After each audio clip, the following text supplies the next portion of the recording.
রাত পোহালে লোকসভা ভোটের তৃতীয় দফার নির্বাচন, আর তার আগেই ভোটের ডিউটি করতে এসে এক পুলিশ কর্মীর অস্বাভাবিক মৃত্যু ঘিরে চাঞ্চল্য ছড়ালো মালদা জেলার বৈষ্ণবনগর থানা এলাকায়। মৃতদেহ আনা হলো ময়না তদন্তের জন্য মালদা মেডিকেল কলেজ হাসপাতালের মর্গে।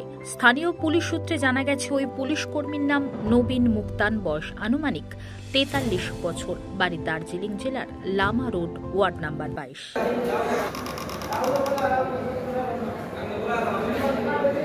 দিদি